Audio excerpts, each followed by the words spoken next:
In January 2015, a group of New Zealand film students were recording outside their school at Auckland's Parnell railway station. The footage you're seeing now was recorded by a student named Chris Meir. For a few minutes, Chris and his friends were messing around and having fun as they filmed. But that's when the group spotted a man and a woman wearing creepy white masks hiding in the tall grass next to the station and staring ominously at the camera.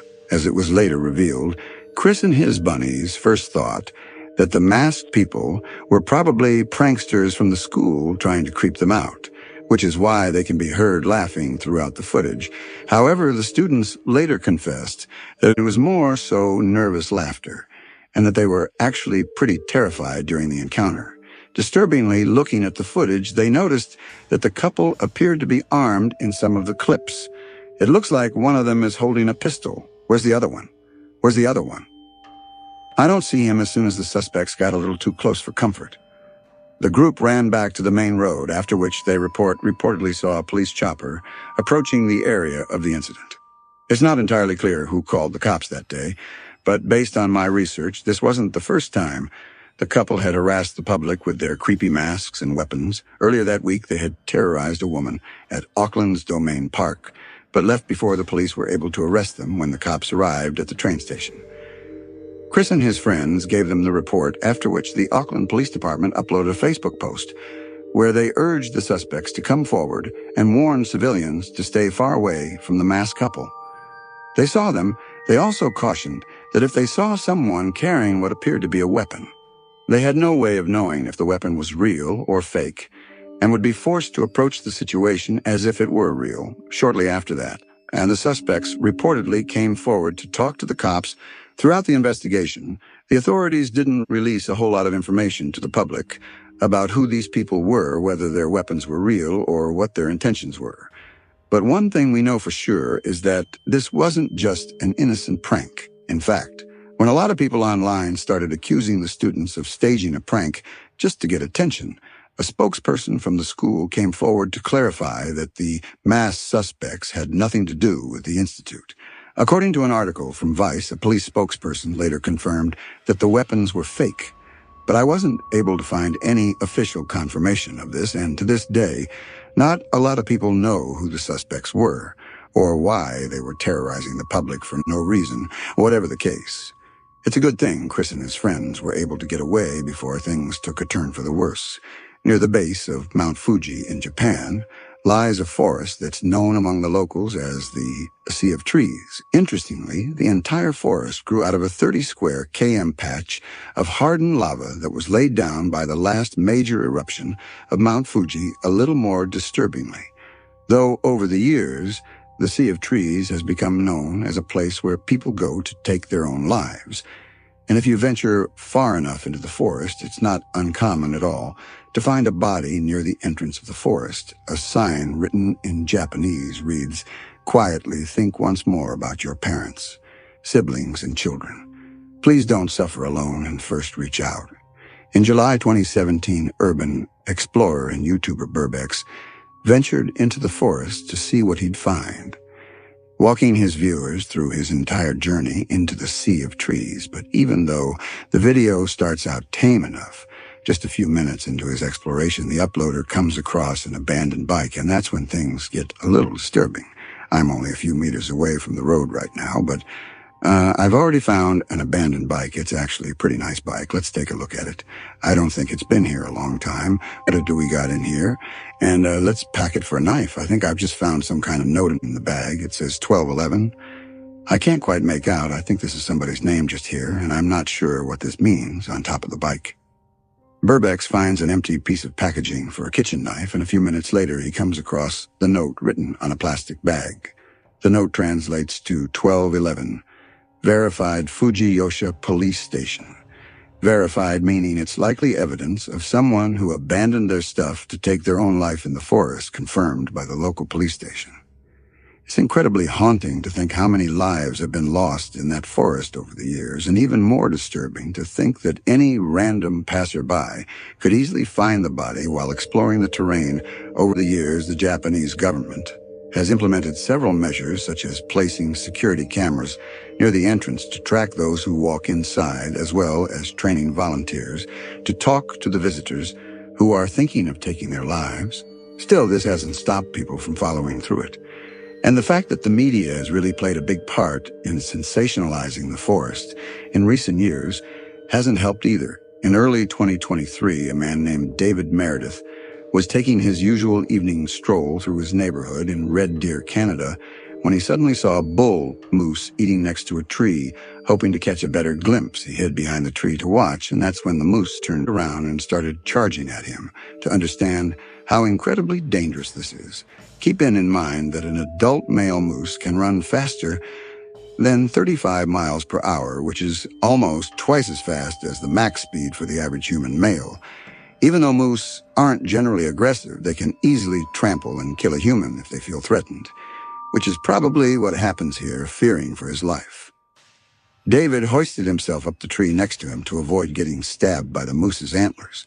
He just ran me up a tree. As soon as he was out of the moose's reach, he started recording for about 30 seconds. The moose just stares at David, and you can hear the uploader nervous breathing as he waits for the moose to leave.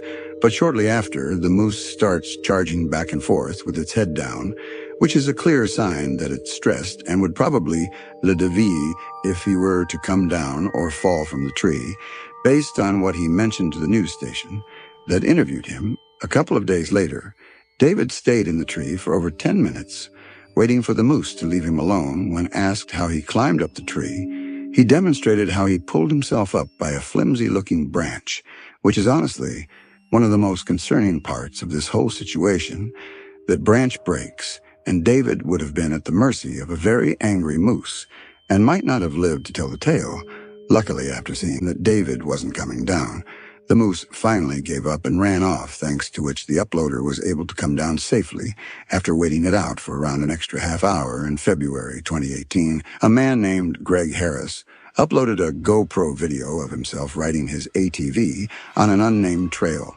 For the first few seconds, the footage shows pretty much exactly what you'd expect from this kind of upload. But in the blink of an eye, something extremely disturbing interrupts Greg's ATV ride.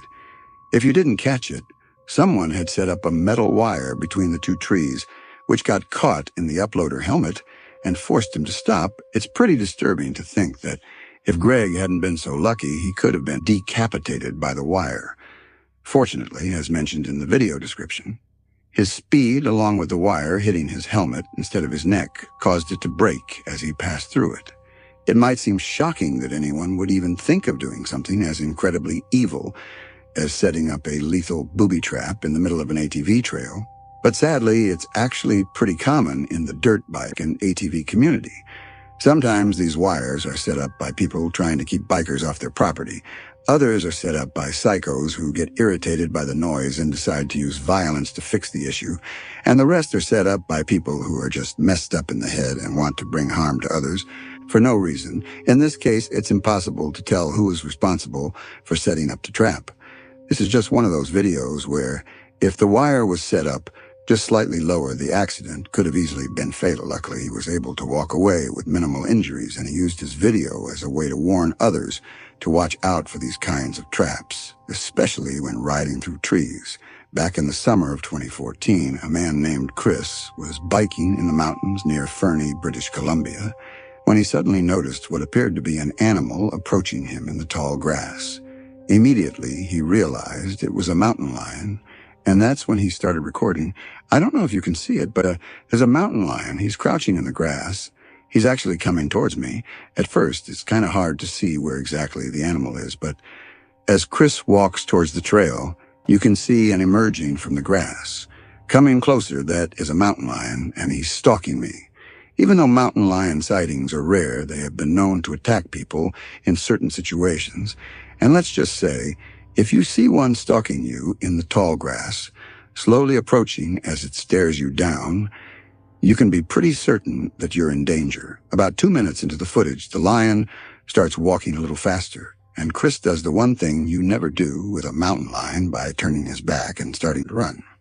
"Hey, Mr. Mountain Lion, how are you doing? Nice to see you. Nice to see you."